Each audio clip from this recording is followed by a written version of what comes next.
Nurul, kita lihat misalnya fenomena kan kita bicara individu yang independen ya, tapi kan kita sering lihat mungkin di Indonesia misalnya menjelang pemilu nih, masih banyak yang istilahnya individu-individu ini dimobilisasi saja sebetulnya untuk memilih, untuk menentukan pilihannya dan sebagainya. Mobilisasinya macam-macam lah ya, bisa masih politik uang dan sebagainya juga termasuk. Nah, bagaimana itu kalau dilihat dari perspektif Republikan? Apakah kemudian partisipasi, tentu seharusnya kan partisipasi murni ya, kesadaran kan, harusnya dari kesadaran dia sebagai kesadaran keluargaannya membuat dia kemudian memilih pemimpin-pemimpin di tingkat kota, memilih pemimpin-pemimpin tingkat nasional yang sesuai gitu, tidak dimobilisasi gitu.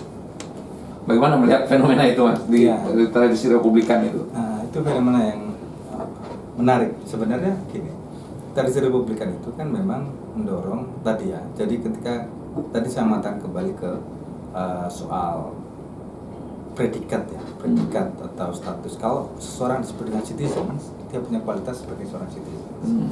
Seorang guru ya punya kualitas seorang guru. Pemimpin politik atau peneliti atau aktivis, mereka semuanya punya kualitas sehingga kualitas tertentu sehingga mereka disebut aktivis, disebut guru, termasuk juga disebut dengan citizen gitu ya. Nah, memang tadi ya, jadi ketika kemudian Republikan tadi mereka menekankan pada aspek fear of corruption tadi itu, artinya apa? Memang ada kemungkinan individu menjadi korup, individu menjadi corrupted tadi itu.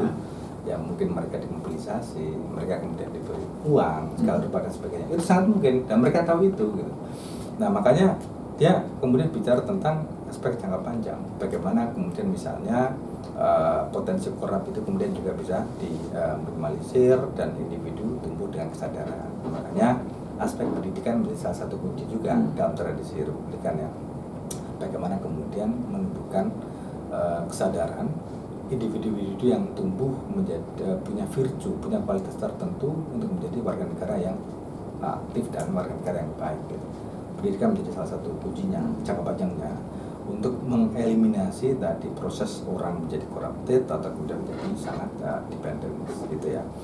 Nah, itu proses pendidikan yang panjang, artinya itu kemudian tidak bisa diselesaikan dengan sepihak. Makanya ketika kemudian tadi ada aspek partisipasi, ada aspek pendidikan, dan ada aspek civic virtue, itu tadi adalah proses yang panjang. Pada akhirnya individu itu berakhir pada civic virtue tadi itu, punya kualitas-kualitas untuk menjadi seorang warga negara yang baik.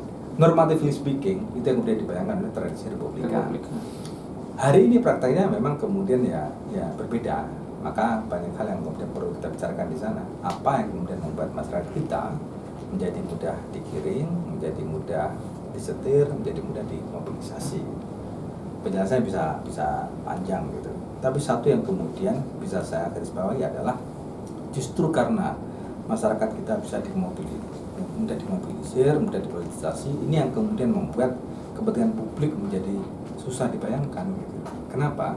Karena pada akhirnya dalam setiap pemilu, baik di level kota, di level provinsi maupun di level nasional, itu yang sampai ke Senayan, sampai ke parlemen itu adalah vote. Voice-nya nggak ada. Voice-nya nggak ada. Karena voice hanya mungkin sampai ketika orang memiliki kesadaran tadi. Karena yang dipilih juga kualitasnya betul. Jadi nggak bisa voice. Nggak bisa. Jadi vote-nya sampai. Vote-nya aja sampai. Nah, makanya kemudian ini yang menjadi PR besar ya. Aspek pendidikan menjadi salah satu kuncinya dalam tradisi Republikan ya. Karena memang kita bicara tentang kesadaran dan kualitas seseorang nggak bisa dibangun dalam waktu sehari, 2 hari, 2 bulan. Itu sebagai yang jangka panjang. Tapi ya itu memang aspek yang harus dimulai ya. Aspek yang harus dimulai. Problem kita tadi itu loh, kepentingan publik, kemudian rule of law itu kemudian menjadi problematik justru karena voice tidak sampai. Padahal harusnya voice yang sampai. Vote sampai tapi voice harus juga, jangan hanya vote doang. Jadi seolah-olah kemudian adalah udahlah yang penting kemudian memilih. Nah itu problemnya kan, harusnya memilih dengan kesadaran tertentu, termasuk juga orang yang dipilih juga. Gitu. Makanya kalau kita misalnya menengok salah satu pemikir yang lain, pemikir yang liberal multikultural katakanlah ya, liberal tapi yang lain gitu ya. Itu misalnya Iris Marienjang ya, ada yang mengatakan dia kelompok liberal demokrat gitu, atau demokrat radikal segala macam-macam. Tapi saya kira aspek yang kemudian dia ingin tekankan adalah bahwa relasi antara yang dipilih dan yang memilih itu paling nggak itu mereka harus punya perspektif yang sama, kepentingan yang sama gitu. Sehingga dan harus ada hubungan di antara mereka gitu. Itu yang kemudian memungkinkan kalau kita bicara tentang perwakilan itu menjadi perwakilan yang benar, yang betul gitu. Karena kalau tanpa itu ya susah. Nah sekarang pertanyaannya adalah dalam setiap pemilu kita nggak kenal calonnya, calonnya mungkin juga nggak pernah berhubungan dengan kita. Jadi bagaimana mungkin kepentingan masyarakat akan sampai, voice akan sampai kalau kemudian pada akhirnya adalah mereka tidak pernah berhubungan. Bagaimana mereka bicara bisa menyuarakan kepentingan yang sama, partai yang sama, kira-kira gitu lah.